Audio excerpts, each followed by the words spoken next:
శంకర్ గారు, నిదానంగా కాస్త ముందు వెనక చూసుకుని నడవండి. కాస్తుంటే పడిపోయేవారే. ఆహాహాహా, ఇది మరీ బాగుందండి. మీరే నెట్టేసి మీరే పట్టుకుని మళ్ళీ మీరే పడిపోబోతున్నారని నాకు చెప్తున్నారా? హ, ఏం చేద్దాం, మీకు అన్ని అర్థం కావు కదా. ఏం అర్థం కావు? అర్థం చేసుకోవాల్సినవి. ఏం అర్థం చేసుకోవాలి? అర్థం కానివి. మీకు నమస్కారం అండి, వెళ్ళండి. మీరేంట్రా, మీకు కూడా హారతి ఇచ్చి బొట్టు పెట్టి లోపలికి పిలవాలా? రండి. ఓకే అన్నయ్య. ఏంటది? ఏం లేదన్నయ్య. పదండి సంజయ్ గారు.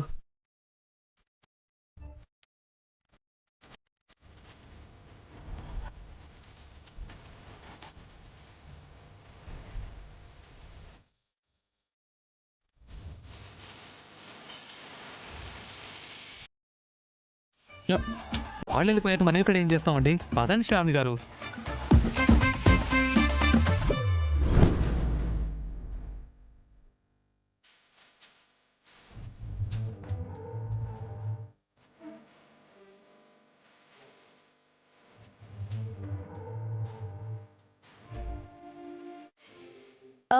యాదగిరి అంకుల్, అమ్మా, ఫ్రెష్ అవ్వడానికి రూమ్స్ ఇక్కడ.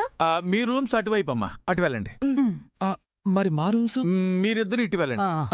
మీరు కూడా అటు వెళ్ళండి రా.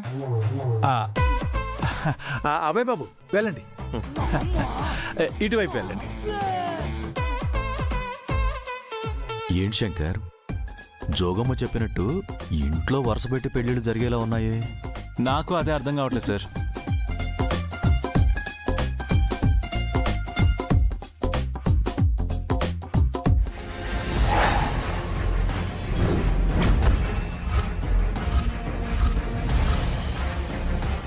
ఆర్యా,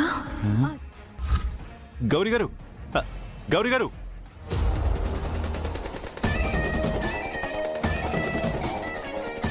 గౌరీ గారు, గౌరీ గారు, గౌరీ గారు, ఆగండి ఆగండి ఆగండి. మీరు అటువైపు వెళ్ళకండి. ఎందుకండి? మీరు ఆ ఫోటో వైపుకి వెళ్ళారనుకోండి, ఆ ఫోటో చూసారనుకోండి, హిప్నోటైజ్ అయిపోయి నన్ను పట్టుకుని హార్య సార్ అని ఏవేవో మాట్లాడతారండి. హిప్నోటైజ్ ఏముంది? నేనే తను, తనే నేను. అయ్యే గౌరీ గారు, సండే సార్ చూసారా? గౌరీ గారిలో చైన్ స్టార్ట్ అయిపోయింది. అమ్మో, ఇప్పుడు నా పరిస్థితి ఏంటో. మాయా, ఇల్లు బాగా నచ్చిందా నీకు? నచ్చిన వాడితో ఉంటే ఎక్కడైనా బాగుంటుంది కదా అబ్బాయి. నువ్వు చూస్తూ ఉండు, మా ఊరు కూడా నీకు ఇంకా బాగా నచ్చుతుంది.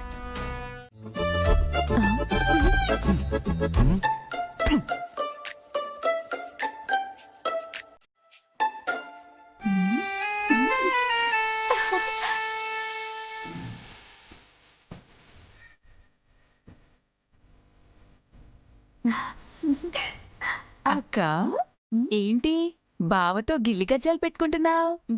పాప భయపడి పారిపోయాడు చూడు. నువ్వు ఇలా చేస్తే నీళ్ళు పెళ్ళెలా చేసుకుంటాడు? మీ బావతో నేను ఇలా ఉండడమే కరెక్టే. ఎందుకలా? ఎందుకా? ఆర్య సార్ అంటే క్లాస్. ఆయనకి అనులా సాఫ్ట్గా స్వీట్గా ఉంటేనే నచ్చుతాను. కానీ ఇప్పుడు శంకర్ కదా, ఫుల్ మాస్. సో నేను ఇలా గయ్యాలి గౌరీలాగే నచ్చుతాను. అందుకే ఇలా గిల్లి కజ్జాలు పెట్టుకుని మీ బావగారిని పెళ్లికి ఒప్పిస్తాను. అయితే అయోధ్యపురంలో మాకు ఫుల్ ఎంటర్టైన్మెంట్ ఉంటుందన్నమాట. ఏంటంటే అనురాధ హరివర్ధన్లో గౌరీ శంకర్లకు మళ్ళీ పుట్టారా? వాళ్ళ పునర్జన్మ అంటే మనం ఆ రోజు చీకట్లో చూసింది ఆర్యవర్ధన ఆత్మ కాదనమాట. ఈ లెక్కన చూస్తుంటే కలిసి చచ్చిపోయిన వాళ్ళు మళ్ళీ కలిసే పుడతారన్నమాట. అరే కోటిగా, నేను ఎప్పుడు పోయినా గాని నేను తీసుకుపోతాను రోయ్. అదేంటంటే వచ్చే జన్మలో కూడా మీ దరిద్రం నాకు ఉంటదన్నమాట. రే, రామేశ్వరం పోయినా శనీశ్వరం వదలదు కదరా. నేనింత సీరియస్ మ్యాటర్ చెప్తుంటే మీకు కామెడీగా ఉందా? కామెడీ కాదు లేవా, కాకపోతే నమ్మడానికి కథ అంత కష్టంగా ఉంది. ఇప్పుడు శంకర్కి తప్ప గౌరీతో సహా అందరికీ గతం తెలుసని చెప్తున్నావు కదా. అలాంటప్పుడు నేనే అనుని నువ్వే నా ఆర్యవని తనతో చెప్పొచ్చు కదా. చెప్పదు. ఎందుకంటే వాళ్ళ జీవితంలో ఏది జరిగినా విధి ప్రకారమే జరగాలి. శంకర్ కూడా తనంతట తానే తెలుసుకోవాలి. అంతవరకు ఎవ్వరూ చెప్పరు.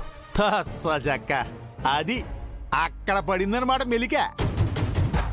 ఇప్పుడు ఇప్పుడు నీ స్టోరీ మొత్తం నాకు అర్థమైపోయింది.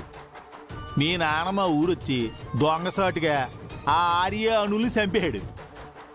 ఇప్పుడు నువ్వు ఆ పక్కన కంటిన్యూషన్ చేయడానికి మళ్ళీ వచ్చావు అనమాట. అంతే కదా? మరి ఇప్పుడు నేనేం చేయాలి? వాళ్ళని ఊర్లో నుంచి పంపించేందుకు నాకు హెల్ప్ చేయాలి. ఆ,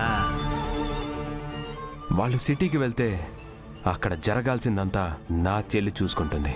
ఏంటే మీ చెల్లి మీకు ఆపోజిట్ అయిపోయి ఆలైపోయి ఉందని చెప్పారు కదండి. ఓరి నీ మట్టి బుర్రేదవా, ఇంకా అర్థం కాలేదండిరా? అదంతా నాటకం రా. ఈ అన్న సిల్లుళ్ళు ఒకటే, వీళ్ళ పాగా ఒకటే. You're right. ఇలాంటి 420 ఆలోచనలన్నీ మా అయ్యగారు బలి పసిగట్టేస్తారండి. మన గొప్ప మనం చెప్పుకోకూడదా?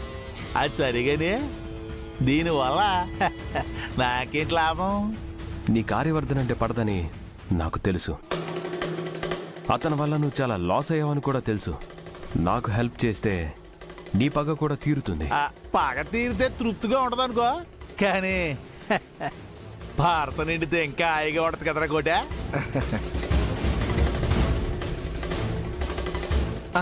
ఏండి గుంటడు మీ నాడి పట్టేశాడండి బాబా. చురుకైనడువే.